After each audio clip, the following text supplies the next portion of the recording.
Selama jalan keluar kali ini, Ke Tiangxuan bahkan menyiapkan tunggangan untuk dua Qin Yichen.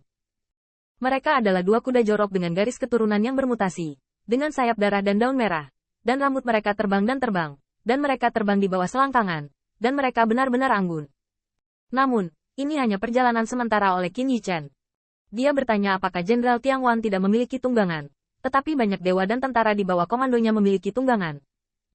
Bukan karena Qin Yichen lebih rendah dari para dewa di bawah komandonya, itu karena, pada levelnya, tunggangan itu terlalu sulit ditemukan.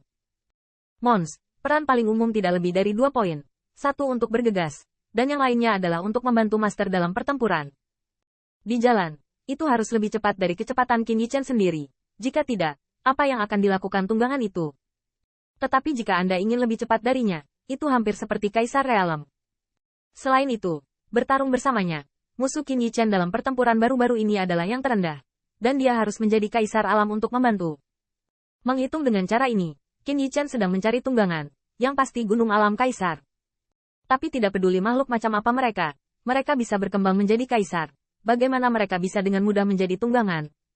Oleh karena itu, bukan hanya Qin Yichen yang telah berkultivasi ke level mereka, tetapi kebanyakan dari mereka tidak memiliki tunggangan. Tentu saja, sampai mereka masih bisa memiliki tunggangan, maka tunggangan itu benar-benar luar biasa. Entah kuat atau misterius. Dan kemudi kuda Qin Yichen hanyalah sebuah kemegahan. Gemuruh. Saat berlari kencang dan terbang keluar dari Wentian Pass, seperti yang diharapkan, di luar Wentian Pass, sudah ada gedung pengadilan dewa sementara. Meskipun pelataran sementara dipadatkan, namun juga penuh kemegahan, dan di dalamnya, ada dua sosok yang duduk dan berdiri. Sosok itu duduk dan mencicipi teh, melihat Qin Yichen terbang, perlahan meletakkan cangkir teh, dan bangkit tanpa tergesa-gesa, tanpa berpikir bahwa itu adalah Wei Yang Tianweng. Adapun keberadaan di belakang Wei Yang Tianweng, diperkirakan dia akan mengikuti orang kepercayaannya, dan Qin Yichen tidak terlalu peduli. Dengan berpaling, Wei Yang Tianweng layak menjadi Tianweng, dan bahkan pemimpin kontemporer suku Wei Yang. Namun, momentum Wei Yang Tianweng sudah jelas, yaitu lihai. Kelihayan semacam ini sangat berbeda dengan temperamen Kaisar Ke. Kaisar Ke bijaksana dan Wei Yang Tianweng lihai. Sekilas terlihat jelas. Jenderal Feng Da, lihatlah lama-lama. Tianweng, beruntung bisa bertemu. Qin Yichen melompat turun dari kuda ilahi dan terbang ke pengadilan ilahi, tidak rendah hati atau sombong, atau jatuh ke dalam kabungan Wen Tiangwan. Jenderal Win, tolong. Wei Yang Tianweng mengulurkan tangannya untuk memberi tanda pada Qin Yichen untuk duduk. Pelayan Wei Yang Tianweng melangkah maju untuk menuangkan teh dengan hormat, dan semuanya tampak seperti itu. Tetapi ketika dia melihat teh dewa, Putri Wenxing sedikit mengernyit. Kayu. Qin Yichen mendengar ini. Dan pengingat ini tidak menyembunyikan maksud Wei Yang Tianweng. Namun, Qin Yichen tertawa. Apa yang ditakuti nyonya? Demi suaminya, Kaisar Yuan Tian tidak bisa membunuhku dengan tindakannya sendiri. Dan sekarang dia masih ingin meracuni saya dengan secangkir teh. Setelah tersenyum ringan, Qin Yichen menatap orang kepercayaan itu. Tuangkan juga gelas untuk istriku. Orang kepercayaan itu melakukan hal yang sama. Dan Putri Wen Qing juga duduk di samping Qin Yichen. Lembut dan santai. Namun dia tetap heroik dan heroik. Wei Yang Tianweng menatap matanya dan mengangkat cangkir tehnya dengan senyum tipis. Jenderal Feng baik hati. Qin Yichen juga tersenyum dan mengangkat gelasnya.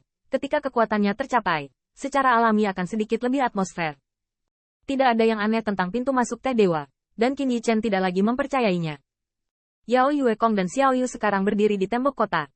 Jenderal Guan Feng saya memiliki percakapan yang luar biasa dan aura yang sangat luar biasa. Dia telah membuat prestasi luar biasa setelah hanya 30 tahun bergabung dengan WTO. Saya bahkan pernah mendengar bahwa Jenderal Feng pernah jatuh ke Laut Chaos tetapi tidak terluka. Dapat dikatakan bahwa dia menciptakan Tianhe dan merupakan keajaiban di dunia.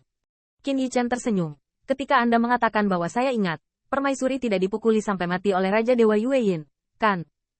Wei Yang Tianweng tersenyum tanpa berkurang. Tidak. Qin Yichen meringkuk bibirnya dan meletakkan cangkir teh. Sangat disayangkan. Saya tidak tahu apakah permaisuri bukan Wei Yang Tianfei, jadi Wei Yang Tianweng tidak merasa tertekan, atau apakah yang terakhir benar-benar berkultivasi sampai pada titik di mana kegembiraan dan amarahnya tidak terlihat jelas. Bahkan ketika menyangkut masalah ini, Wei Yang Tianweng masih berbicara dan tertawa. Karena Jenderal Feng adalah orang yang menyegarkan, maka saya langsung ke intinya. Jenderal ganas yang tak tertandingi seperti Jenderal Feng, dengan prospek tak terbatas, bagaimana klan Kaisar bisa menggunakan tinjunya? Pernyataan Wei Yang Tianweng sepertinya diharapkan oleh semua orang, dan Putri Wenxing tidak marah, karena dia mempercayai kayu 100%. Qin Yichen tidak mengucapkan sepatah kata pun, dan membiarkan Wei Yang Tianweng terus berkata, dia harus datang untuk minum teh. Burung yang baik memilih hutan dan tinggal. Jika Jenderal Feng bersedia meninggalkan kegelapan dan memancarkan cahaya, Raja para Dewa dan Pedang pasti Jenderal. Setelah hening beberapa saat, saya melihat Qin Yichen menggosok dagunya, sedikit terkejut, apakah ini hilang? Wei Yang Tianweng berkata sambil tersenyum tipis, ketulusan lebih baik daripada kata-kata. Jenderal Feng memahami kebenaran ini. Berhenti, tidak. Maksudku, Kaisar Yuan Tian menawarkan harga yang begitu rendah. Qin Yichen marah, dan dia ingin membodohi dia jika dia adalah Raja Surga? Siapa yang kamu anggap remeh? Qin Yichen merasa bahwa ini bukan untuk menceraikannya, tetapi untuk membuatnya jijik. Wei Yang Tianweng menghela nafas, jika Jenderal Feng masih muda, dia harus kuat saat masih muda. Tapi Jenderal juga harus tahu bahwa ketika Raja Surga, semua kekuatan bisa mendominasi. Kecuali Raja Pemetik Bintang, raja lain juga memiliki ras di belakang mereka. Dengan lambaian tangan, mereka juga bisa mengumpulkan puluhan juta pasukan. Apakah Jenderal menganggap ini tidak cukup? Qin Yichen juga menghela nafas. Tianweng, kamu meremehkan aku. Klan Kaisar Ke, ketika Feng Mou baru saja keluar, dia merawatnya dan membuat sang putri bertunangan denganku. Kebaikan yang luar biasa. Wei Yang Tianweng sedikit mencondongkan tubuh ke depan dan berbisik ragu-ragu, butuh lebih banyak uang. Baik. Qin Yichen mengangguk berat. Menambahkan istana Ling Xiao hampir sama. Senyum Wei Yang Tianweng berangsur-angsur memudar, dan ekspresi suram akhirnya muncul. Lelucon Jenderal Feng sama sekali tidak lucu. Aku mengakui bahwa bisa berteman dengan Putra Baize adalah kesempatan yang bisa membuat iri orang yang kuat di dunia. Anda harus bertemu istri yang baik, memegang senjata kekaisaran, dan duduk di pasukan puluhan juta, seperti pengalaman Jenderal Feng di bawah pohon kembang sepatu. Jenderal tidak menyesal dalam hidupnya. Tapi, percakapan Wei Yang Tianweng berbalik, dan dia tampaknya akhirnya mengungkapkan warna aslinya. Kaisar Ke belum meninggalkan bea cukai. Meskipun Jenderal memiliki teman dekat seperti Putra Baize, dia juga harus tahu bahwa Yang Mulia juga memiliki master yang menutupi langit dengan satu tangan.